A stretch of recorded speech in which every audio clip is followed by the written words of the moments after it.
Now, for many drivers, the congestion at the Kwame Nkrumah Circle was a nightmare experience, but now commuters and drivers alike can heave a sigh of relief as work is almost complete on the new three-tier interchange. Ahead of its commissioning, work is speedily progressing on the mini Kwame Nkrumah Park close to the interchange. The park hosts a huge statue of Dr. Kwame Nkrumah, a beautiful fountain and lights. The old bus terminal, which gets muddy after slight drizzles, will also give way to a new bus terminal. Maxwell Agbagba visited the new interchange ahead of the commissioning and filed the following report.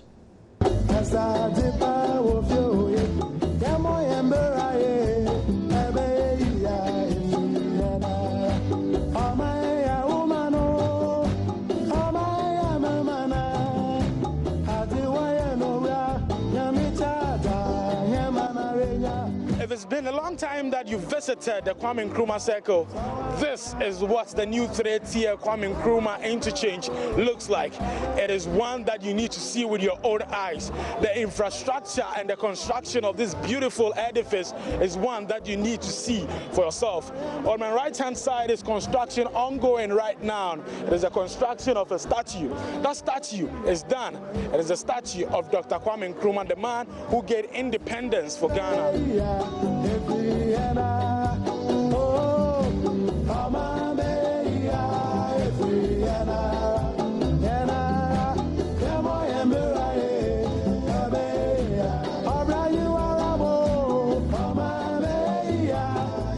Is the Kwame Nkrumah Park here at the Circle Interchange. Authorities here would not allow us to take full footage of the place. They tell us that we should come later in the evening where they'll be doing a display of the beautiful lighting and fountains here at this park. But right behind me is a statue of Dr. Kwame Nkrumah. It's positioned very well so that if you're in any part of the interchange, you can see it. Here at this park, contractors are busily working. We can see a lot of earth-moving machines right here. Well, we have some Ghanaians who are here just watching as the construction is going on. It looks like a tourist site for a lot of them. As what I say is wonderful thing. I will not see some in Africa. And your mama love Ghana, love Nkrumah too. So we believe that your mama is a good leader. Very, very fantastic. I don't know what to say. If we are able to have every president who have a focus like this, so far, so good. The new Circle Neoplan Station, or Donna Station to be specific, is going to be ready on the 15th of November. But let's go inside there and have interactions with the Secretary of the GPRTU Ordona branch. He's going to tell us exactly what this place is going to be like after the completion of the bus station. And I'm talking about the Ordona Lorry Station. This is the only station in Accra here that runs 24 hours. So wherever you want to go, just pop into Circle, then we'll get your car to your destination. Yeah. But some say that if you have all of those cars loading from here, it looks like this place is a bit small and will not be able to contain the huge number of trotros that we have.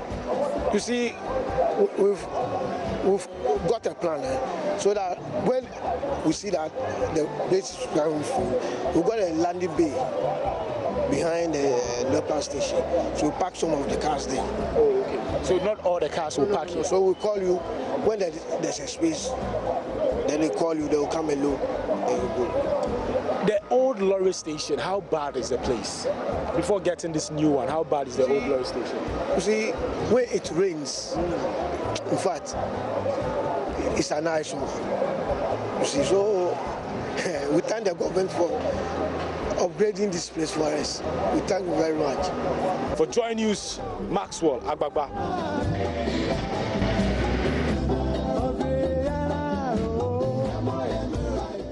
The Health Ministry is unsure when monies are going to be made available for the running of the Accra Psychiatric Hospital.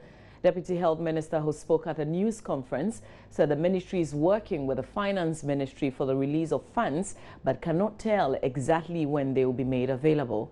He also reacted to President Mahama's remarks of not being aware of the situations at the Accra Psychiatric Hospital. He believes that is not surprising. We are hopeful that very shortly this will be brought to an end because we recognize the importance of the psychiatric hospital and the work that they do. So it's something that is engaging our utmost attention, and it will be addressed in the shortest possible time. That's why I'm saying that this is not the purpose. We don't want to divert. This is actually to brief you on cholera. So at the appropriate time, we will talk about the psychiatric nurses. We know that it is something of national concern or national importance. So very shortly, you'll hear from us on that. This issue about the president saying he's not been briefed, I think if you go back to the press conference that he gave, the question was very specific, and the answer was specific. He was asked about the strike, and he said he was not aware of the strike. That's not surprising, given that he was out in the field campaigning, and the strike was declared when he was not in the field. Then he went on to talk about the challenges in that sector in particular. How can somebody who is not aware of the challenges in the sector then talk about the challenges? I think it's important for us to be fair and to be objective in our reportage. That's number one. Number two, about whether he's been briefed. You see, the president has put a minister in place. He's put a deputy minister. He's put other people in place. That is our job. We're supposed to fix things. So it's not for the president to be the one dealing with cholera and dealing with this and that and the other. That's why we are there.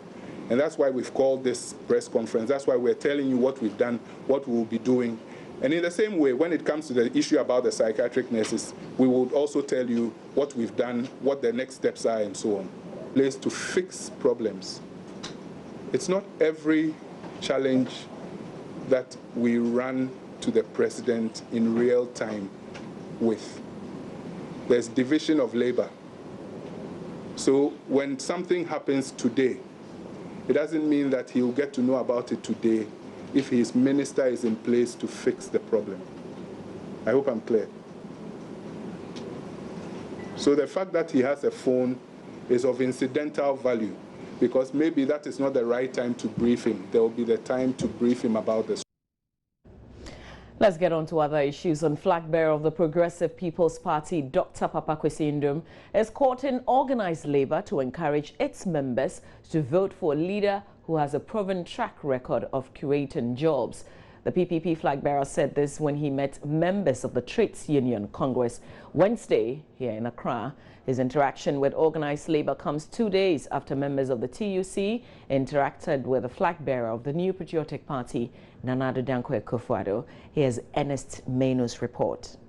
Welcoming the PPP, Secretary General of the TUC, Dr. Anthony Ban, revealed that Dr. Nduom was the first to seek audience with the TUC and described their victory in the case with the EC a victory for Ghana's democracy and a sign of confidence in the judiciary. The PPP flag bearer expressed worry in the speedy passage of loans in Parliament and called for due diligence. Also, we don't want MPs also working as ministers of state. I have been there before. I was an MP when I was not a minister. I was a minister when I was not an MP. And I was an MP and a minister. And I know it doesn't work to combine the two. It doesn't work. The work is so much that you can't combine the two. Not only that, you can't go and sit there with the president, go and dream up of all sorts of things, then come to Parliament and sit with them and argue with them and force your case to pass. And that is why getting to the end of every term of Parliament, some strange transactions are brought to Parliament at the last minute, and Parliament passes them with some influence. And so if it is CNTCI loan, that's how it came. On the issue of job creation, Dr. Nduom said he had shown enough commitment, citing the opening of a rice factory today in Raura in the Volta region as the latest proof. Farmers who didn't have a market, now if they bring a sack of paddy rice today, that rice mill will buy it. They didn't even have enough there. So we had to go to the northern region to bring paddy rice. So you go there today, they are milling rice. It is good rice. It's polished, everything, And from next week, you'll see it on the market. And one brand of it is called Ejimora rice. So we know it can work. Tomorrow we're going to Asin Breku to break ground to build a new rice mill. And the equipment's coming. And there too, we went to see the hard work of farmers, but no help. And when I wanted to buy a dozen sacks of rice, they were asking me, it's better when you say this in local language. And we'll be some there, as if you are asking for fufu. That is what they do to the paddy rice. Pound it. Pound it. You can imagine what the end product looks like. So we have bought land, we are building a rice mill. We want to use these two examples to demonstrate to other investors that we must invest, because the amount of money is not that huge. Invest in this all over the country, and if we do that in 4 years, $1.2 billion, it will stay in this country. That's the kind of jobs, job creation that we are talking about. What we have done before, what we are doing, and what we know can be done in Ghana. Not promises, not promises. The promises are there. The doer is sitting here.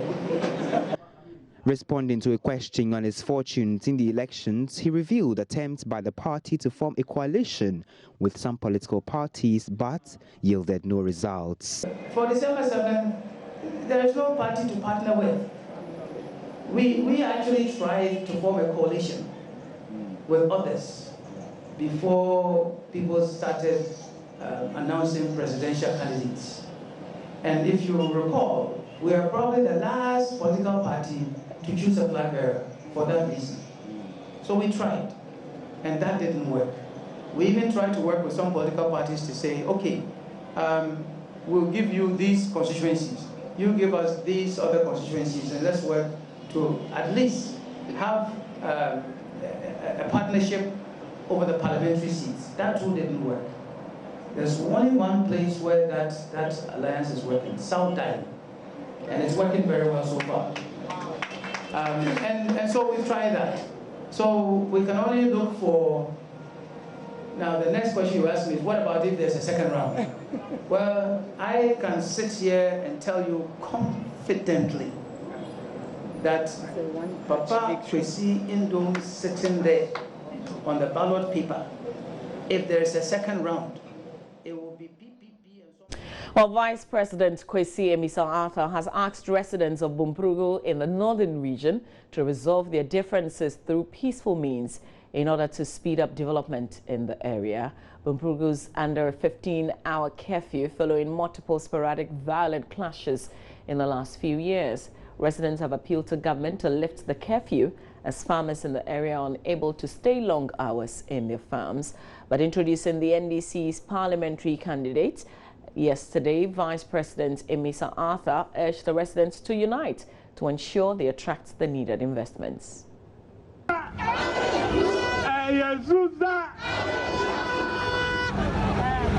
have come tonight to thank you for your faith in the NDC.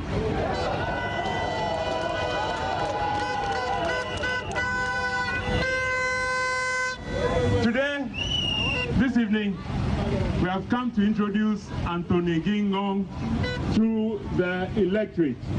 That he and President Mahama are the ones who vote for on 7 December 2016. Now, Abaya Ebetui, Yepe Asumudri, we should have peace in Bumprugu so that we can elect the best MP for you. Now,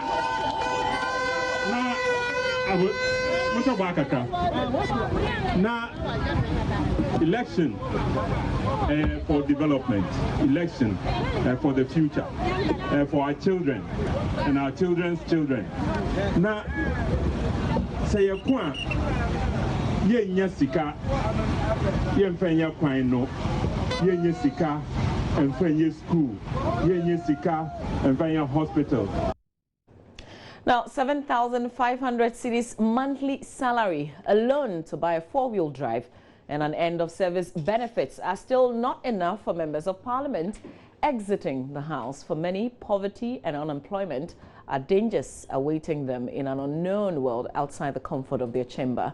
A tribute to late Member of Parliament for Hohoe North, Prince Jacob Ahiapo, brought them to reality and are now fighting for a pension package and enhanced working conditions for the legislature. The issue dominated discussions on the floor when Chairman of the Voter Caucus, Joseph Amenuwode, read a tribute to the late MP, which good members poured their heart out on their conditions. The Speaker of Parliament, Edward Dowa Jaho, promised to address the problem. I'm saying that the point of laying, you don't normally debate those matters because when you speak, another person will speak, and then that can create problem. What I'm saying is that I've agreed that the paper, he made an application, it has been withdrawn, the referral will be withdrawn. That will pave way for him to relay the new one, which is on the other paper attempting. When we come for the debate, then anybody I thought that wants to raise any issue. So how dreadful can exiting Parliament be for outgoing MPs? Parliamentary correspondent Elton Brobe put that question to MP for Shai Osudoku, David Tete Esuming, who is exiting in January. The plight of members of Parliament outside here is very pathetic. My brother, if you happen to meet any of the former members of Parliament, I mean, you have serious issue or concern to worry about. Why is it so?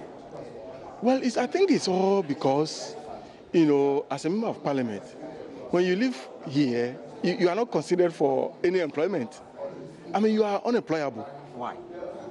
I can't just tell. But it's like nobody society wants to employ you. Yes, nobody wants to employ you.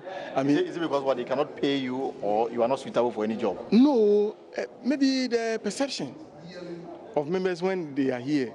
People think that members of Parliament are well-to-do, and by their nature or their status, you cannot, take them on board in terms of, employment. But it's not the best.